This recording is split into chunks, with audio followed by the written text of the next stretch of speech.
भविष्याची कुठे ना कुठेतरी सुरुवात होतेच. अशाच एका भविष्याची सुरुवात होत आहे आता जिओ BP बरोबर, जिथं तुम्हाला मिळेल 4.3% पर्यंत जादा मायलेज देणारे डिझेल, तेही मार्केट रेटमध्ये. चला तर मग आजच भेट द्या मन मंदिर पेट्रोलियम, कराड रोड, विटा. सोने व्यापाऱ्यांसाठी आनंदाची बातमी. शिव एंटरप्राइजेस घेऊन येत आहे फेक डिटेक्टर मशीन. या मशीनद्वारे सोन्याच्या दागिन्यांची शुद्धता समजेल, एकदम accurate. Retail jewellery shop, bank, पतसंस्था, गोल्ड फायनान्स यांच्यासाठी अत्यंत उपयुक्त. तसेच बेस्ट ॲक्युरेसी, झिरो मेंटेनन्स, वापरण्यास एकदम सोपे आणि साईजही एकदम छोटी. या मशीनच्या वापरामुळे बाजारातील डुप्लिकेट किंवा बंधेल सोन्याच्या दागिन्यांपासून होणारी फसवणूक सहज टाळता येते. चला तर मग व्यवसाय करताना डुप्लिकेट सोन्याच्या दागिन्यांपासून होणारे नुकसान टाळण्यासाठी शिव एंटरप्राइजेसचे फेक डिटेक्टर मशीन आजच खरेदी करा. मशीन खरेदीसाठी संपर्क शिव एंटरप्राइजेस, वेद ज्वेलर्स, पोलीस स्टेशन समोर, विटा, जिल्हा सांगली. संपर्क 88 30 64 17 17. नमस्कार, प्राईम न्यूजमध्ये आपल्या सर्वांचे स्वागत. सांगली लोकसभेच्या मैदानात जोरदार रणसंग्राम सुरू असताना विट्यातील धडाडती तोफ समजले जाणारे सांगली जिल्हा शिवसेना प्रमुख संजय बापू विभुदे यांनी पत्रकार परिषद घेऊन उद्या विट्यात होणारी सभा ही चंद्रहार पाटील यांच्या विजयाची सभा असल्याचे सांगितले. पाहुयात काय म्हणालेत ते. शिवसेना उद्धव बाळासाहेब ठाकरे पक्षाचे आणि महाविकास आघाडीचे अधिकृत उमेदवार पैलवान चंद्रहार पाटील यांच्या प्रचाराच्या निमित्ताने उद्या प्रचाराचा शेवटचा दिवस आहे आणि या सांगता सभेसाठी शिवसेनेचे नेते आणि युवा सेना प्रमुख सन्माननीय आदित्यजी ठाकरे त्यांच्याबरोबर युवा नेते राष्ट्रवादीचे फायरब्रँड नेते रोहित पवार आणि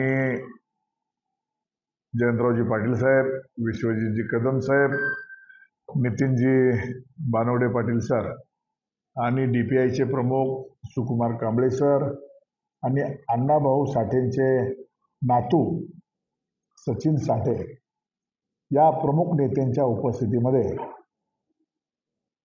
उद्या सकाळी 10:30 वाजता कलश मंगल केंद्र, तासगाव नाका, विटा येथे शिवसेना उद्धव बाळासाहेब ठाकरे पक्षाच्या आणि महाविकास आघाडीच्या उमेदवारांची प्रचाराची सांगता सभा त्या ठिकाणी पार पडणार आहे. अनेक दिवसापासून महाराष्ट्रातल्या 48 लोकसभा मतदारसंघापैकी 47 लोकसभा मतदारसंघातील चित्र वेगळं आहे आणि 48व्या मतदारसंघातलं सांगली लोकसभेचं चित्र वेगळं आहे. शेवटपर्यंत संभ्रमाचं वातावरण निर्माण करण्याची भूमिका अपक्ष उमेदवारांनी करण्यामध्ये ते प्रयत्न करत होते. काँग्रेस, राष्ट्रवादी आणि शिवसेना आणि मित्रपक्ष एकसंघ असताना सातत्यानं विश्वजित कदमांच्या नावाखाली, काँग्रेसच्या नावाखाली सातत्यानं जिल्ह्यामध्ये संभ्रमाची अवस्था निर्माण करून काँग्रेस कार्यकर्त्यांना वसंतदादांच्या घराण्यावर कसा अन्याय झाला, माझ्यावर कसा अन्याय झाला, यामध्ये उमेदवार बऱ्यापैकी यशस्वी होताना आम्हाला दिसले. खरं तर माझं काँग्रेसच्या आणि राष्ट्रवादीच्या सर्व कार्यकर्त्यांना आव्हान आहे. महाराष्ट्रामध्ये ज्यावेळी महाविकास आघाडी निर्माण झाली त्यावेळेला त्याचा हेतू स्वच्छ होता की जातीवादी पक्ष जो या देशामध्ये जातीमध्ये तणाव निर्माण करून आपली राजकीय पोळी भाजण्याचा प्रयत्न करतो, त्या भारतीय जनता पार्टीला आपल्याला त्या ठिकाणी हरवलं पाहिजे, ही साधी आणि स्वच्छ भूमिका घेऊन आपण महाविकास आघाडी निर्माण केली. असं असताना या ठिकाणी सांगली जिल्ह्यामध्ये ज्या वेळेला महाविकास आघाडीचा एकत्रित निर्णय शिवसेनेला जागा देण्याचा झाला त्यावेळेला खरं तर बंडखोरी होणं अपेक्षित नव्हतं, परंतु बंडखोरी झाली आणि त्या बंडखोरीला सुरुवातीच्या काळामध्ये काँग्रेसचं पाठबळ होतं असं चित्र निर्माण झालं. आजही काही प्रमाणामध्ये विश्वजित कदम हे महाविकास आघाडीचे अधिकृत त्या ठिकाणी घटक आहेत, ते ताकदीनं प्रयत्न करतायत, आमच्या उमेदवाराच्या पाठीमागं ताकदीनं उभं राहत आहेत. परंतु ते सोडले तर बऱ्यापैकी नेते हे आजही अपक्षाचं काम करतायत. माझं त्या सर्वांना आव्हान आहे. राष्ट्रवादीचे काही नेते जयंत पाटील साहेब ताकदीनं त्या ठिकाणी परवा दिवशी त्यांनी मेसेज दिला, कार्यकर्त्यांना पदाधिकाऱ्यांना दम दिला की जर आपण चुकीची भूमिका घेणार असाल तर तुम्हाला सर्वांना माझा जय महाराष्ट्र असेल.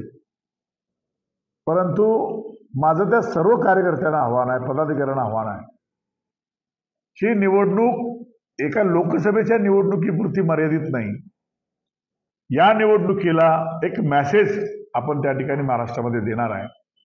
असं जर आपण बंडखोरांना समर्थन देत राहिलो, काळ चुकवता कामा नये. म्हातारी मेलेल्याचं दुःख नाही, काळ चुकवता कामा नये. आपण जर असं बंडखोराला खतपाणी घालायला लागलो तर मला वाटतंय भविष्यामध्ये विधानसभेला सुद्धा या बंडखोरीचं ग्रहण त्या ठिकाणी लागू शकतं. विधानसभेला मोठ्या प्रमाणावर बंडखोरी होऊ शकते आणि प्रत्येक पक्ष अशा बंडखोरांना जर समर्थन देऊ लागला तर मला वाटतं येणाऱ्या काळामध्ये महाविकास आघाडीला ते गालबोट लागेल आणि मग प्रत्येक पक्षामध्ये बंडखोरीचं प्रमाण वाढेल आणि प्रत्येकाला असं वाटेल की आमचा पक्ष त्या ठिकाणी बंडखोरीला समर्थन देतोय. मला माहिती आहे कदाचित कुणाच्या पक्षाची ताकद मोठी असेल, कुणाची लहान असेल, परंतु काही पक्षामध्ये निवडून येण्याची ताकद जरी नसली तरी काही पक्षामध्ये पाडण्या इतपत ताकद तर 100% असते.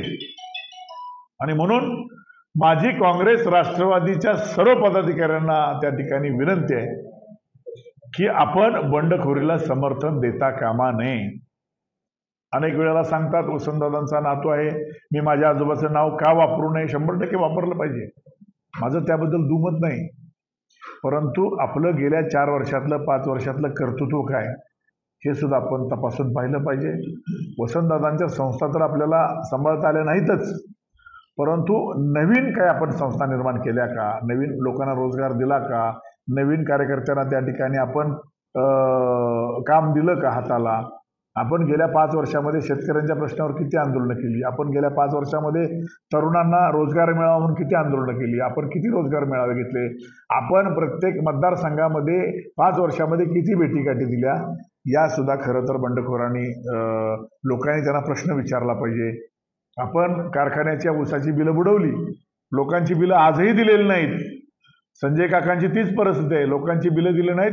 देशामध्ये पहिला कारखाना असेल, पहिला नेता असेल की जो सत्तेमध्ये आहे आणि त्या सत्तेतल्या कारखान्यामध्ये महिलांना मुंडन करावं लागलं आणि भाजपच्या खासदाराच्या विरोधामध्ये महिलांना मुंडन करावं लागलं ही देशातली पहिली घटना आहे. भारतीय जनता पार्टीच्या विरोधामध्ये प्रचंड रोष आहे. खासदारांनी गेल्या 10 वर्षामध्ये जी मतं मिळवली, खासदारांनी गेल्या 10 वर्षामध्ये लोकांचा भ्रमनिरास केला आणि म्हणून आज ती सर्व मतं महाविकास आघाडीकडे शिवसेनेच्या उमेदवाराकडे येतील. म्हणून बी टीम म्हणून त्या ठिकाणी भारतीय जनता पार्टीनं त्या ठिकाणी डमी उमेदवार विशाल पाटलांच्या रूपानं उभा केला की जे मुस्लिम मतदान, दलित, बौद्ध जे मतदान आहे, जे या ठिकाणी भाजपला पडणार नाही, ते सर्व मतदान जर महाविकास आघाडीला डायव्हर्ट झालं तर महाविकास आघाडीचा एक तरुण चेहरा, एक नवा चेहरा, सर्वसामान्य शेतकऱ्याच्या मुलाला खासदार त्या ठिकाणी होऊ द्यायचं नाही म्हणून त्या ठिकाणी सर्वजण एक झाले. मला सांगा ना, आज देशामध्ये सगळ्यांचा कल भाजपकडे जाण्याचा वाढत होता गेल्या निवडणुकीपर्यंत आणि त्यावेळेला माजी आमदार भारतीय जनता पार्टीचे, नगरसेवक भारतीय जनता पार्टीचे अपक्षाला मदत करतात, बंडखोराला मदत करतात. याचा अर्थ असा आहे की भारतीय जनता पार्टीची फूस, आर्थिक ताकद, सगळी ताकद त्या ठिकाणी भारतीय जनता पार्टीनं त्यांच्या उमेदवाराच्या पाठीमागं, अपक्षाच्या पाठीमागं उभा केलेला आहे. त्यांचं म्हणणं एवढंच आहे की हा नाहीतर हा, दोन्हीकडचा आमचा यायला पाहिजे. काल जयंतराव पाटील साहेबांनी भाषणामध्ये सांगितलं की असं मागच्या वेळेला काँग्रेस राष्ट्रवादीनं अपक्षाला अमरावतीमध्ये पाठिंबा दिला होता. त्या नवनीत राणा निवडून आल्यानंतर तातडीनं भाजप पक्षात गेला. हीच परिस्थिती सांगली जिल्ह्याच्या बाबतीत आहे आणि त्याच्या पाठीमागचं काय षडयंत्र आहे हे येणाऱ्या काळामध्ये निवडणूक झाल्यानंतर आम्ही 100% सांगू की निवडून आल्या हेच उमेदवार परत भारतीय जनता पार्टीच्या दारात तातडीने उभा राहतील अशी परिस्थिती वस्तुस्थिती आहे. आणि म्हणून मुस्लिम समाजाला वसंतदादांच्या नावाखाली डायव्हर्ट करून पुण्यावर मतं मागण्याचे दिवस आता गेलेले आहेत. मुस्लिम समाज हुशार आहे. मला खात्री आहे की या ठिकाणी दलित असेल, मुस्लिम असेल, बौद्ध असेल, अल्पसंख्याक असेल, ओबीसी असेल, मराठा असेल, सर्व समाज या ठिकाणी उद्धव बाळासाहेब ठाकरेंच्या पाठीमागं, महाविकास आघाडीच्या पाठीमागं खंबीरपणे त्या ठिकाणी उभा राहील आणि चंद्रराव पाटील ताकदीनं त्या ठिकाणी निवडून येतील. त्यांच्या मशालीच्या चिन्हाच्या पाठीमागं सर्व समाज एकत्रित उभा राहील अशी आम्हाला खात्री आहे. मी आपल्या माध्यमातून सर्व विटा आणि विटा परिसरातील सर्व लोकांना आवाहन करतो की उद्या आदित्यजी ठाकरे, रोहित पवार या ठिकाणी येत आहेत. आपण ताकदीनं कलश मंगल कार्यालय विटा, सांगली रोड, तासगाव नाक्यामध्ये हॉल घेतलेला आहे. त्या ठिकाणी जाहीर सभा होत आहे, सांगता सभा होत आहे. या सभेला आपण प्रचंड संख्येनं त्या ठिकाणी उपस्थित